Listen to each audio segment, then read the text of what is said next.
دیگر سوالی را که از ما کردن گفتن که خوردن کواس جایز است یا جایز نیست. دیگر سوال کردم به طهارت از روی تلفن قرآن خوانی جایز دارم؟ صاحب 3 فرزند، شوهرم گاه کار میکند گاه نمیکند. برادرم گفت که زکاتم را به تو میدهم، آیا جایز است؟ بله خواهر. ان الحمد لله نحمده و نستعینه و نستغفره و نعوذ بالله من شرور انفسنا و من سیئات اعمالنا و الصلاة و السلام علی رسوله الحلیم و علی آله و اصحابه اجمعین. الهی مهربان عمرهاتون دراز کنه، ایماناتون کامل کنه و خدای مهربان سوالهایی را که ما جواب میگردانیم توفیق عمل کردن شود بر یک و یک ما و شما الله مهربان نصیب بگردانه. خدا رحمت کنه حضرت مولانا جلال الدین رومی را میفرمود که نار خندان باغ را خندان کند، صحبت مردانت از مردان کند. همنشین اهل معنی باش تا هم عطا یابی و هم گردی فتا. حضرت مولانا را خدا رحمت کند. این حضرت میگه اگر شما خواهید که از نزد خداوند عطا یابید، شما برکت یابید، اجر یابید، یا همچنان گردی فتا، یعنی همچون مرد باقی مانی، این عزیز خدا میگه باید در این باغ داخل شوی، تو باید در این صحبت اشتراک کنی، تو باید که مقصد این برنامه است، این نوار است، تو باید که گوش اندازی تا مقصد به این فضیلت و به این خوبی ها شما رسید.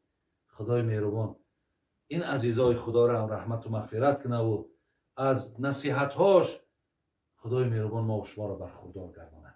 میایم به سری سوال هایی که باقی مانده ای که در اینجا در نزد منم. نفری سوال داده است شوهر دارم، صاحب 3 فرزند، شوهرم گاه کار میکند گاه نمیکند.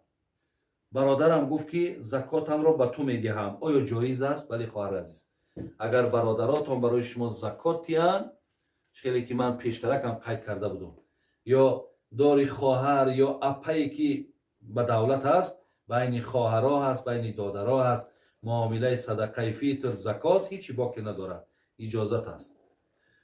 دیگر سوالی که کردن گفتن آدمی که نماز نخواند روزه میگیرد این چی حکم دارد؟ البته ما هیچ وقت باید در راست نفرهایی که نماز هم نخواند روزه هم که نگیرد و بر یگانگی الله مهربان باور داشته باشد، رسول اکرم صلی الله علیه و سلم را همچون پیغمبری بر حق بداند، ما در راست این آدم هیچگاه حق ملامت و حق توهین و حق تحقیر نداریم.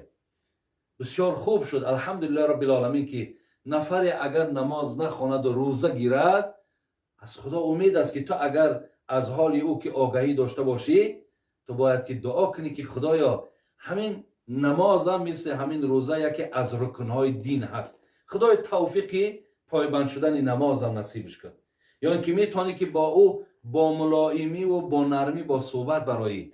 گویی که برادری عزیز از نماز دیده مقصد ادای روزه مشکل است که چقدر نفس آدم اذیت میکشه، اکنون نمازش اوقا مشکلی نیست، بیا برادر عزیز همین نماز شم خانه.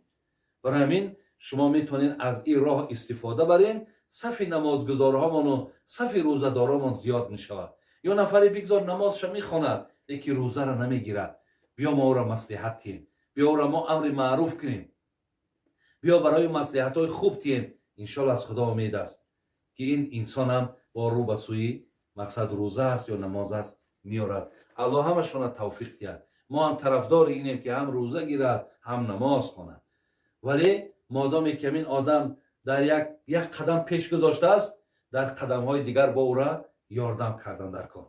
ما بسیاری وقت برادران زبان های درشت داریم. یک کس میبینیم نماز میخواند روزه نمیگیرد، در حال حقارت میکنیم.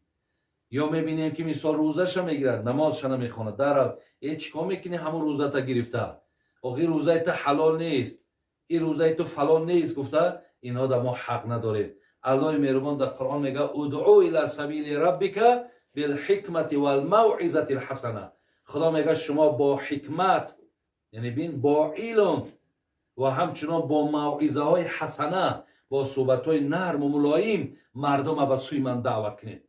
خدا میگه اگر شما رضاگی من نمیخواهین، من شما را میگم که از همین راه مردم دعوت کنید و سخن قبیح و سخن درشت و سخن های سخت.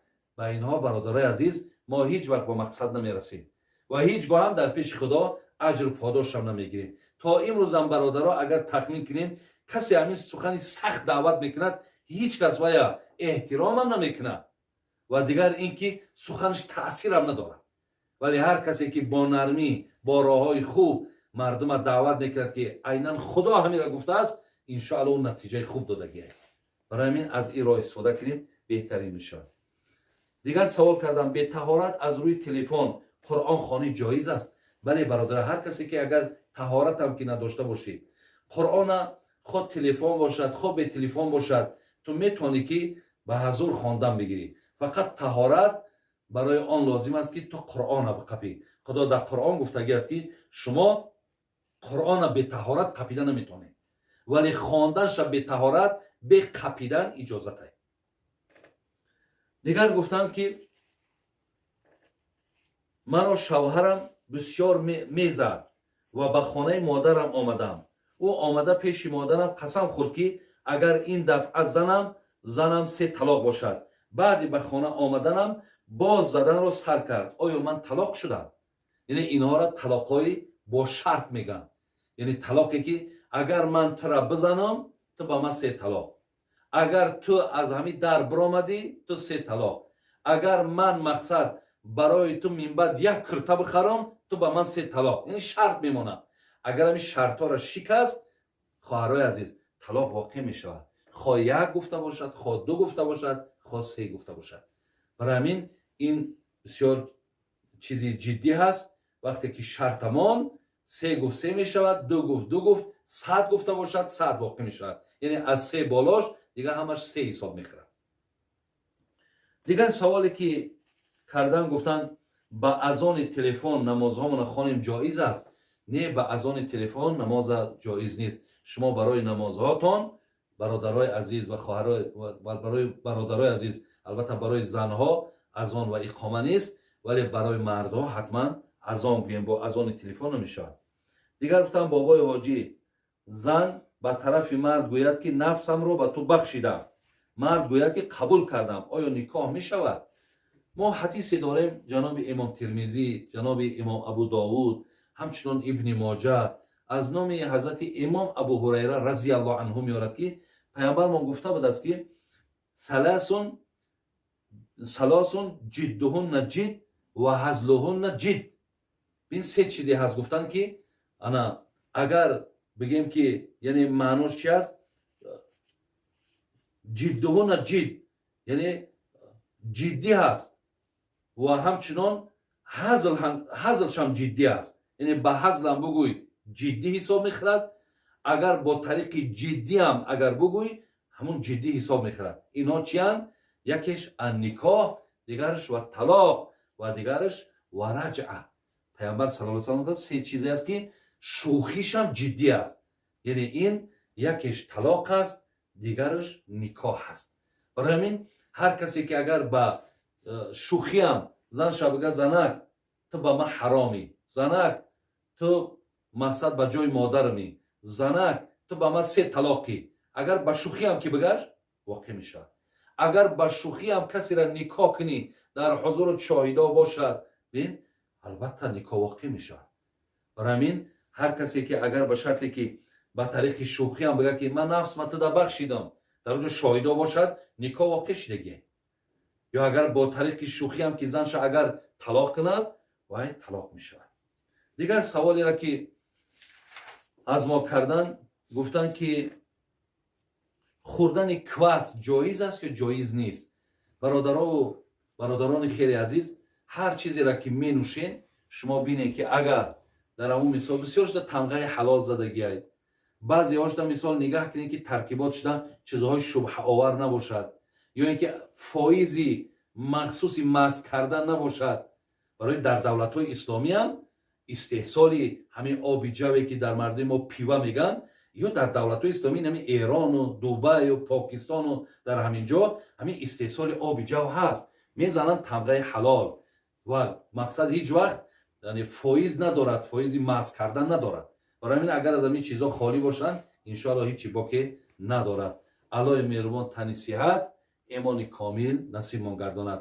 салому алайкум ва раҳматуллоҳи ва баракотуҳ.